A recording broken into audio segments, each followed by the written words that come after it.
bizarre and brutal series of crimes in America. Officers there discovered what appeared to be a grisly work of art. The remains of a badly decomposed body wired to a large monument. A second body was found in a ditch near the perimeter of the cemetery.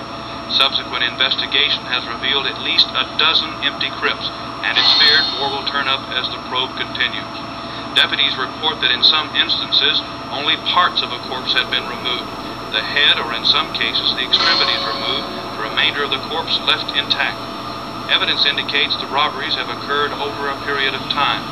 Sheriff Jesus Maldonado refused to give details in the Goodish case and said only that he did